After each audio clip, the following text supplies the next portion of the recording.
Welcome to Cartoonist Kayfabe. My name is Ed Piscor. I'm Jim Rugg. And I gotta let you guys know that we have a Patreon out there. And at the highest level of our Patreon, you're watching us record this video live, and you're getting all of our videos completely before anybody else mitigates that kayfabe effect in total. But the videos are brought to you by the books that we make, and you're looking at a spread of our accomplishments right before you. Out in the wild right now, I'm serializing the next round of Red Room Comics, Red Room Crypto's Killers issue number 1. It's going to be another 4-issue Red Room Limited series. 2 trade paperbacks out there, Antisocial Network, Trigger Warnings. It's the 10th anniversary of Hip Hop Family Tree. 3 volumes of X-Men Grand Design out there, as well as an omnibus. WYSIWYG is out there. Jim very soon has the Hulk Grand Design Treasury Edition coming to you. Put in your orders right now. That thing is going fast. It is unavailable in Amazon UK. It is unavailable in Amazon Mexico. So get your hands on this ASAP. Street Angel comics are forthcoming. Collection of Jim's earlier Street Angel stories and Street Angel Princess of Poverty is out there in the wild as we speak. But I feel like this is a long time coming, James. It definitely is. Taking a look at Elfquest number 1, we have 2 flavors of Elfquest here, man. This is a reprint of the original series in its original format with its original cover. I'm pretty sure that this was the basic cover painting of the original issue 1. And then a couple years later, actually a lot of years later, man, maybe like 6-7 years later, Marvel creates the Epic line and licenses some Elfquest comics from the Peonies here. Yeah, and Glennis Oliver credited with coloring this. And I mention that because this stuff, I was reading this online at the Peonies website or the Elfquest website. They have, you can read most of this stuff, if not all of it there. And the coloring still kind of follows this template, but it's been, digitally painted and upgraded, I guess you would say, contemporary, made contemporary. Yeah. But at least the pages that I looked at and compared do follow this coloring guide, which is kind of interesting because it's not a Peonies color guide. At least it's not mentioned that way. In the back, they give Glennis Oliver the credit for coloring. So kind of interesting considering how much the Peonies do. Yeah, I mean, it's totally, all them, totally. For the most part. And when you think of Elfquest and say it's overdue, I put it in it's the triumvirate of the beginning of the direct market and creator-owned books for me, along with Cerebus and First Kingdom. And I remember seeing ads.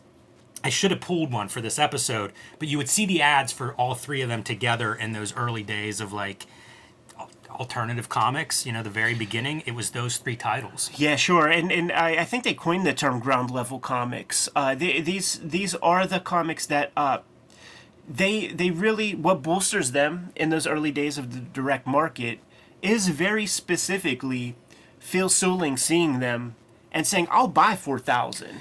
Yeah. And then Bud Plant on the West Coast saying, you know what, I'll buy 4,000 too. That's it. Bud Plant and Seagate bought out the first run. Yeah.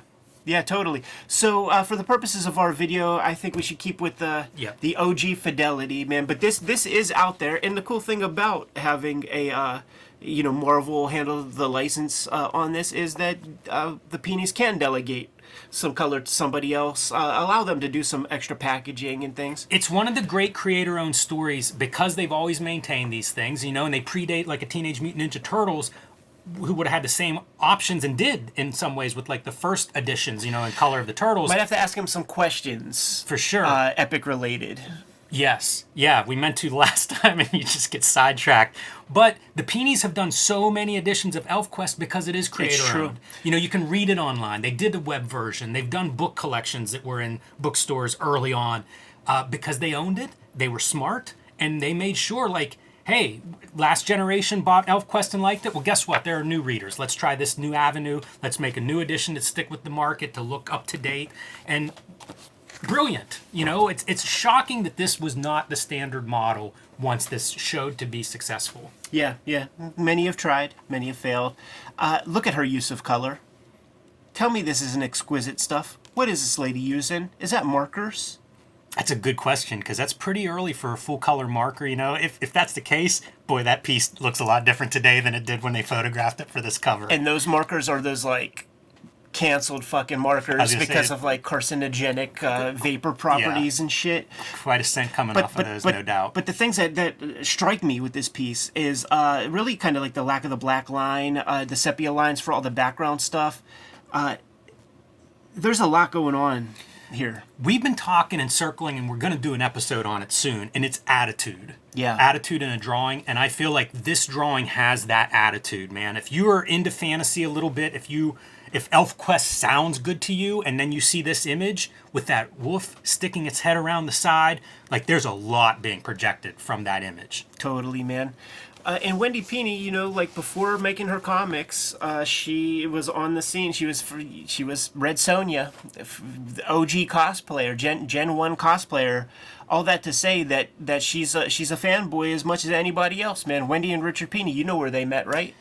In a letter column of Silver Surfer. Yes. It was so great. So I look at this and I can't help but think of both Tolkien and Frazetta. Yeah, absolutely. At the same time, there was that Gnomes book that was out. I wonder if she might have had a copy of that because she's creating a whole lore here, and like you said, went through the hands of many publishers over the years. When I was taking these like comic courses in literally second grade, Wayne Wise was a teacher. He's a proprietor of Phantom of the Attic for many years, and he brought a sample of a bunch of different kinds of comics of like what is possible, the stuff that is not just on the newsstand. He brought like a Nexus. You know, this is the era, like it's 88 when I'm doing this class, and it's a hardcover collection of Elfquest and from some publisher. And then after I saw that, it's like, you know, once you get a car, like you see that same car on the road a bunch. Like I saw that Elfquest, and then I started to spy it at Weldon Books and things. So this represents one of my first like 100 comics that I still have. Down in Homestead, there was a Vietnamese dude had a store called Alpha Used Books, and all my books that have this like price in there. That comes from the dude at Alpha Used Books, and I would bump into him at flea markets and shit, and he'd be buying stuff and reselling it. I got all my Mike Hammers in his shop, but this is a very important book for me, less for the subject matter in a lot of ways, more for the back matter that which we will get into here. But I think I might call this video. I didn't know that the elves and Elfquest were the villains, because well, what I'll say is this has also been endlessly optioned for multimedia purposes, movies, cartoons, and things. That pretty much since it came out.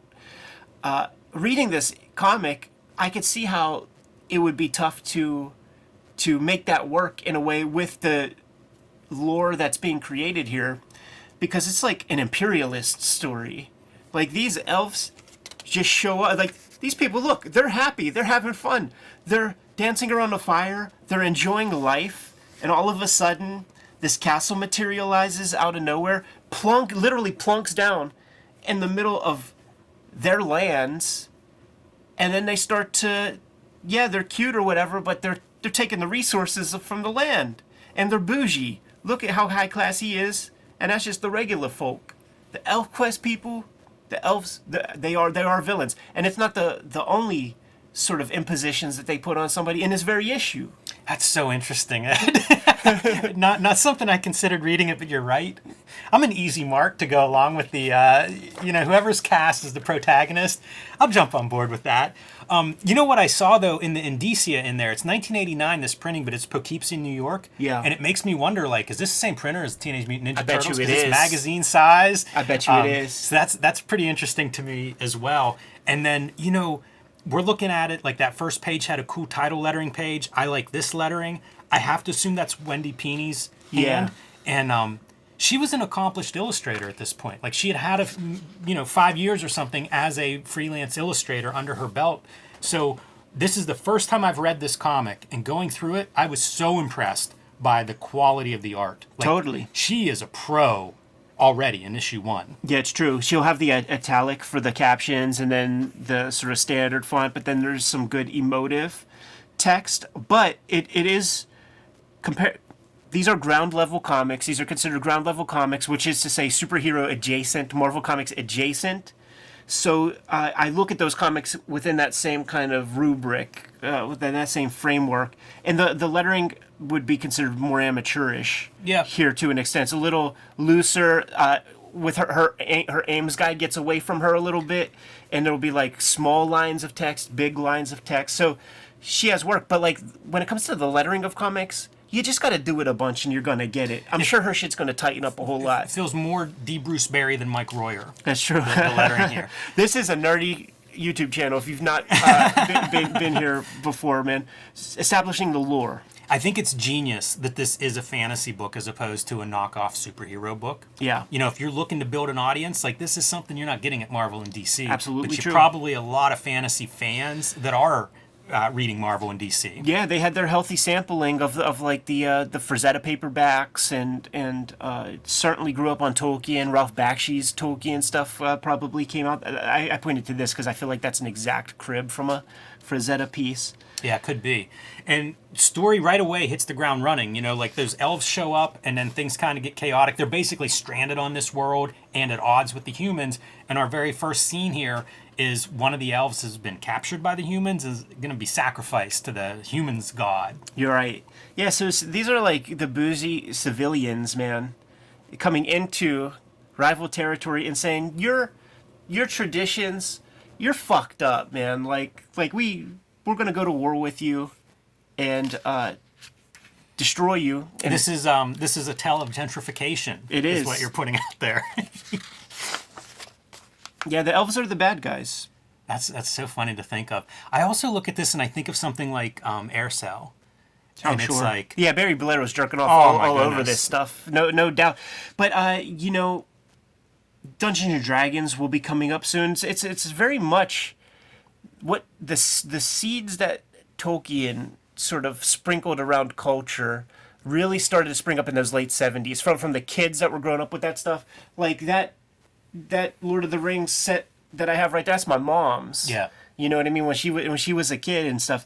So this is how, I mean, it's sort of how culture works, right? Absolutely. Like you sprinkle some culture to the kids, they internalize that, they adore it, they love it, they grow up, and some people might make role-playing games, other people might make comics. The lighting on that face is phenomenal. Right. It's so good. It's an expressive face. I miss this kind of cartooning, by the way, because you just don't see this sort of like, there's no photo referencing going on here. Yeah. You know, it's a cartoon face, full of expression, but very animated, and so often that's gone now. Totally. Yeah, we get it in a manga. This is an important story piece, man, where you got your establishing shot of the Holt. This is the little commune of the elves. This is their territory. So we establish it in all of its glory here for future reasons in this very issue.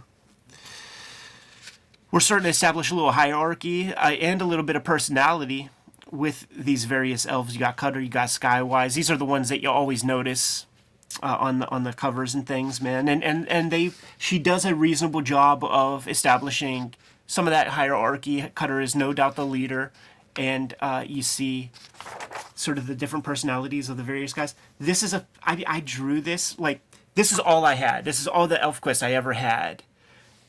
So like this panel and seeing these different kind of elf jobs and these different dudes, like I would make kind of my own drawings with these guys. This one in particular, because he was obviously the most strongest. These are this is a classic comic book storytelling too. You know, like think of all the X-Men where you get the 2-page spread of the whole team and the names underneath them and stuff. Like it's comics 101. Yeah, and it's total RPG porn. You know, like the way those things work, where you got your strong guy, but he's probably a little daffy in the head. He doesn't have the mind points, and then you got like maybe your thieves that can like steal, but they're not strong, nor are they good at magic. You got a guy who could do attacks from a distance. It's total like RPG elements. Also, the wolves are amazing looking throughout. I know, and she She's chooses gotta to be do a that. dog lover, She right? chooses to do it. Whenever anybody chooses to do something like that, you know, had to include that set of anatomy that you have to learn. Props to you. Yes. Props to you. All right, so we established a little bit of the elves. We established a little bit of the tandem and the sort of issues. Yeah, definitely between. the conflict between the humans and elves. Let's reintroduce them a touch. And the humans are coming, and I guess you got to try to make the people who were there the whole time look villainy in some way. So they're basically saying, like, it's my ball, I'm going home. If I can't have it, fuck everything. And they just set the entire forest ablaze, including the Holt. So the little elves, they're in retreat motion. I feel like there's some Marie Severin in here. I was going to say Wally Wood. Definitely Wally Wood, that Wizard King era Wally Wood. I think that Holt is exactly, I bet you I could find the panels of the Wally Wood stuff. You mentioned where we see that. Like manga having that cartoon quality of like face expressions and things in today's world. Yeah. Looking this stuff up and trying to like kind of prep for this episode, I came across this as being called the first American manga. Oh, that makes a lot of sense to me, man. Look at what she's doing. I mean, she knows she's using black and white, and she's choosing to do it all by hand. There's no zips, there's no duotone, but you're getting a good blend of value just from her straight up hands, man. If it's not like the hatching there, we get some good feathering, and certainly the spotting of blacks. I mean, this is a very bright panel. Yeah. And the black areas communicate that easily. Yeah, the lighting's very consistent. How about the body language of our dog here, tail down between its legs? The fire stuff, I think, comes across really well as a threat, because there's moments when they're retreating one direction and they're like cut off and have to go another way, and it feels like the horrors that you hear about from like a forest fire, she captures that pretty well here. Yeah, great depth. I mean, she is a solid illustrator through and through, man. You got great foreground elements, probably 20, 30 layers of depth in this panel alone. I think that's part of what popped for me is we look at I personally look at so many of those like self-published black and white comics, and we've talked about how a lot of times that's somebody's first comic and it shows. Yeah. That's not what this feels like. And that's part of the surprise to me was just how accomplished this is. If she wanted to, she could be a jobber at this level. Oh, for sure. She could do Iron Man comics. If she could do her own Silver Surfer comics if she felt like. But, this is the story. This is something she wanted to express, something she wanted to communicate. There wasn't, Mike Plug and those guys. They did their Weird Worlds or whatever in Marvel Premiere Comics or whatever. Like, that was gone. You could imagine that's the comics that she has in her long box, you know what I mean? Like, that kind of stuff. Further establishing the lore. So the elves, they took over this other area and made a bunch of a species mad. So let's do that 2 times. That's what I'm saying. They're the bad guys. Establishing cool design stuff, like this door thing. It feels like it works and things. You got this troll culture that it's like the subterranean. So like, build your world, man. It's issue 1. You could almost draw the map. Welcome to issue 1, and check out this whole new world that we're making here. You could almost draw the map at this point, man, and establishing just different parts of these different cultures. So like, the elves, they're nocturnal, but they don't like evaporate in the sun. The trolls are full on like mole people. Like, they don't want to see 1 ounce of bright lights.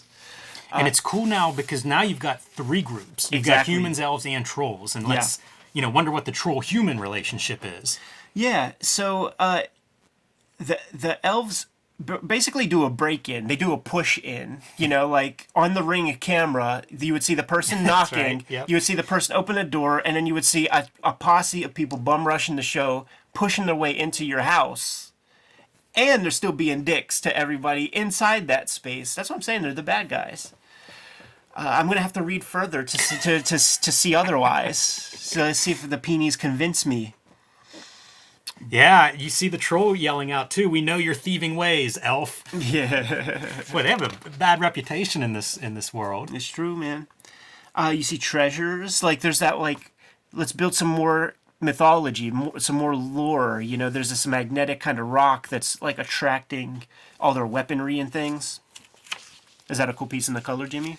No, you know what? I wanted to check the epic piece to see where they stop, because they're shorter than the magazines, so there's got to be some editing in it. And honestly, like, I feel like there are whole pages that may be cut out of this. The epic joint. Makes me want to do a cut out of the epic joint, because like I said, it's like 20 pages here, and I think it's 32 maybe at least there, or maybe even more. It might be 36. I see. When we get to like the last page, I wonder if it'll be the last page of this. They need to find a place to live. And the trolls, they are a wily lot, and you easily get the sense. Actually, it's great cartooning, where this troll is like golden light, but that one, and you see this other troll like kind of punch the dude, like knock the wind out of him as he continues laying his spiel. That's just good cartooning. It's really good, yeah. The little boof on the side to sell it in the words just in case you miss it. It's good stuff. Yeah, the cartooning is top notch because you're doing so many character designs. The groundwork for just this issue 1. It's like it was in her head for a long time. Like maybe these are like even comics she was making as a kid, or she just has a very developed world that's kind of fleshed out like from the start. It doesn't feel like it's going to be a thing that she's just making up as she goes. Like I wouldn't be surprised if within an issue or two, like she'll tell you that it's going to be 20 issues or something, because it feels pretty tight. It doesn't feel like a thing that you throw a bunch of stuff up in the air and then just kind of build off of the bullshit that you're putting down. It's it's a little piece of that magnetic rock. Like she has intentions for this. She's sowing the seeds for the next issues, which that's another thing that's very fascinating, is the ambition. Unlike the Ninja Turtles guys who are like, let's make a comic and we'll have a complete story. Like she has an epic that she has in mind. Yeah. Like this is going to happen in another issue. It's going to progress. They follow the trail established by the trolls. They pop out the other side, and this is one of those bits that might work better in the color than it does in the black and white, because this is just a desert to me, right? There's no green there. But there's a way that you could look at that and say, like, well, is that a very macro view of a forest where you wouldn't see individual trees? That's a sweltering sun. I'm guessing it's a very arid location. The door gets shut, essentially, and now our guys are out in the middle of nowhere. A whole society, children involved also, with nothing but their weapons and their cunning. Shades of Bone. We would see a similar story unfold in Bone #1, a couple more decade Tolkien and a half inspired later. stuff. Yeah. Now this piece, the Elf Illusion. What's the last page in the color? Same deal? No, it's 10 pages earlier. It's them meeting the the troll leader, and like I say, it's I think that I don't know that they're cutting pages out as much as maybe like an issue is 2 issues. Right. None of the magnet lodestone stuff is in here. We don't get to the other side of the troll tunnels and sort of end the issue. Like this feels like your cliffhanger issue, not quite the same in the epic issue. Now, as a kid, this was everything to me, man. Seeing these original sketches, and very specifically, this right here spoke to me greatly, because as a child, like making comics myself with no real resources to figure out how to do it, and no real resources in terms of proper papers and things, there was that little bit of time where I decided, I want to make comics. And I had that like negative part of my brain that we see it a lot in the comments, to be honest, man, of just like when we put out our ideas about like how to promote, how to like get your stuff out there, there are negative people that are like, well, I don't have this and I don't have that and I don't have this. When I first started, I was like, I don't have a word processor to write proper scripts for myself. I don't know the paper, and I was talking myself out of it. Right. Seeing this and seeing that this is definite like composition notebook shit. And basically this is a Japanese nemu, man. Like this is like how the Japanese write their scripts to present to the editor. All the storytelling is there. I was making comics on notebook paper at that time. This was like permission to do so, to continue on this path. This square right here helped set me on a path to continue pursuing comic book making. It's so valuable to see an example. Like when they talk about an image is worth 1,000 words, this is an image that's worth 1,000 words. It tells you so much. Yeah. And then seeing the less refined sketches, and I hesitate to say that because it all looks good, but I mean there's sketchy lines here. We've seen how deft her inking is. She's so good at doing like a bold outer line and then thinner, smaller inner lines. This is clearly a sketch, but like seeing this kind of stuff was also very valuable. But look at that, man. That's a composition notebook, and Yep. it's all there, bro. It's so interesting to see these layouts. And I was just going through the Red Room trade paperbacks, working on a cover and seeing your layouts in the back. It makes so much sense seeing these layouts that way. Yeah, man. Super cool. Long time coming. And see here, these are like, look, Father Tree Press. I don't know that that's even them. That's not... That is interesting. Like that's maybe their book wing or something, or maybe they're working with a book publisher, co-publisher, or something like that. They had proper bookstore distribution at some point. And I could have gotten this around 1989. It could have been a reasonably fresh comic that I bought from secondhand at this time. It was definitely in better condition because I would have my 2 stacks of comics under my bed, and every Friday I couldn't wait. Like at school, I couldn't. Don't even give me a test on Friday because I'm just thinking about I'm gonna get out of school and I'm gonna be able to read my comics you're the for a Hernandez weekend. brothers, but you get them on the weekend instead of summertime. That's amazing. One of the last things that I think I came across regarding Elfquest and their work, I think they've donated their archives to Columbia. I think it was them. A donation of like original art and stuff. I think so, and I saw a lot of Elfquest info this week, and I can't remember specifically, but I believe that's what was on there. And it'd be interesting at some point just to have a list of sort of like where are Cartoonist stuff archived, because I know Syracuse has some amazing stuff in their archives. It's really cool to think like if Elfquest is at Columbia. These resources, they're almost hidden. It's almost unknown. And then you realize oh yeah, you could go and see some of those pages maybe in the back, or see the dummy makeup of this, or the original art, or the character designs, or who knows, scripts, whatever. I don't know what's part of that, but it's awesome that stuff gets preserved and put in a space where the public can access it. Yeah, totally, man. I after we did some of our Akira coverage, man, I kept mentioning Joe Peacock. He hit me up, and I asked him I know that the Academy of Motion Pictures has your Akira stuff.